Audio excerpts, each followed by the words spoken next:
Welcome back, everyone. So today's lesson is going to be about a particular feature of pre-revolutionary society in Russia, and that is the degree of social inequality that led to discontent and sort of contributed to the Russian Revolution.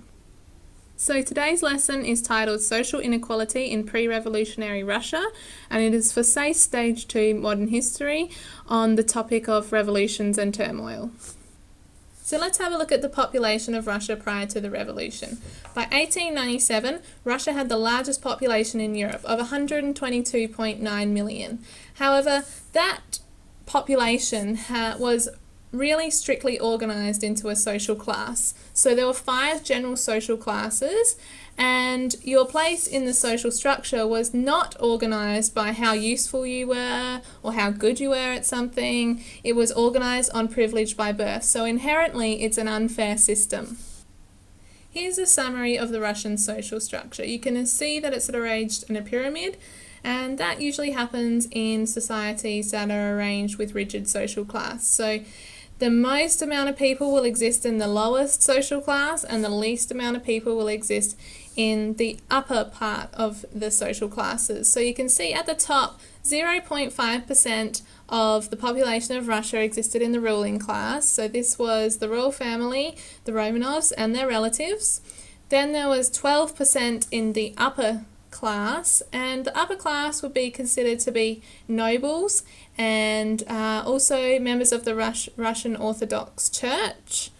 These people at the top had an extremely large amount of the wealth and did very little work for it. The middle class was basically non-existent, of 1.5% of the population, and same with the industrial working class of 4%, because Russia was very, very slow to industrialize. So you can see that 82% of the population was peasant. That is a huge amount to be living as peasants do. These people provide the bulk of the work and support the upper class, but do not receive their share of the wealth of the country. So here's a bit of information about each class group. As I mentioned before, the ruling class is the Tsar and the rest of the royal family, at this point the Romanov family, and certain members of the government, and they make up 0.5% of the population.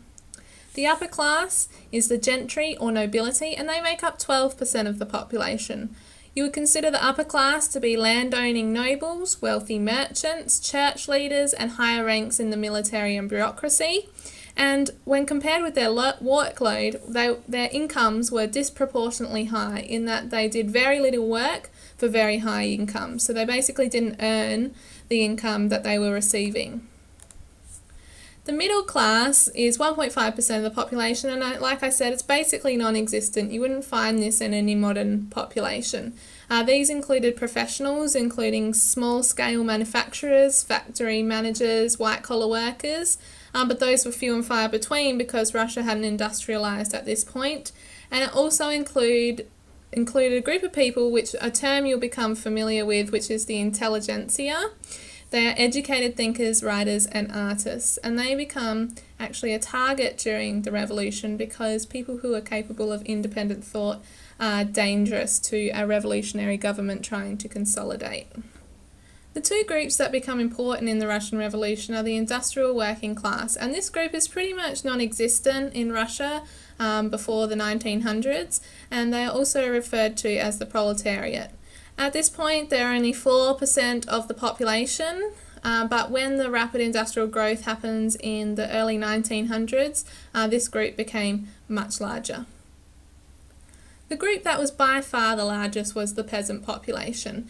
There were 90 million peasants living in pre-revolutionary Russia, and they made up 82% of the population.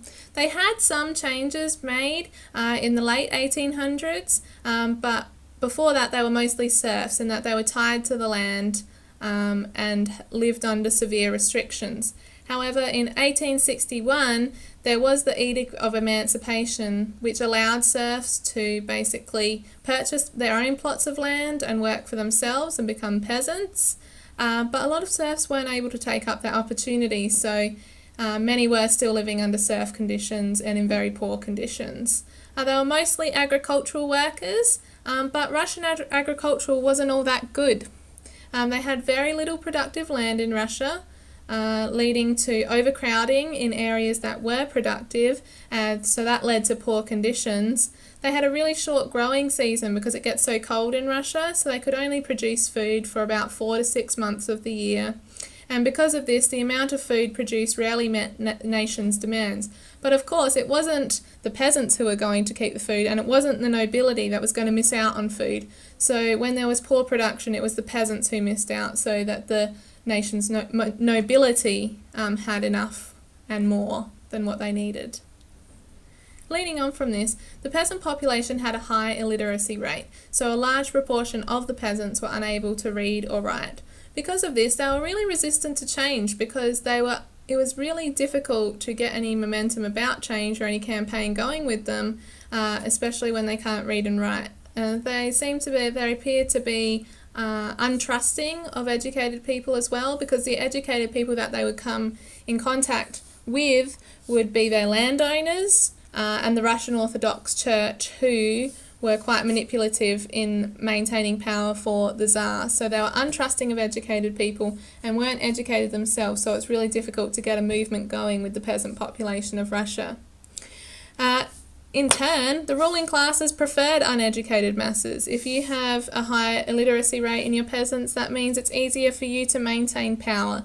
So there was nothing done about the education of peasants because it was better for the ruling class to stay in power if they had uneducated masses. Like I mentioned before, there was an issue with food distribution. There was not really enough. Russia, the land, couldn't really produce enough food for its population. But of course, the nobility weren't going to miss out, so it was the peasant population that missed out. And that leads to severe famines, such as the one in 1891, in which over 350,000 peasants died. I can guarantee you not many. So there's a little background for you on the existing inequalities in pre-revolutionary society in Russia. And you can probably already identify that this inequality was a source of discontent for the lower classes. My next lesson is going to be on the difficulties in governing Russia, and I look forward to seeing you then. Bye!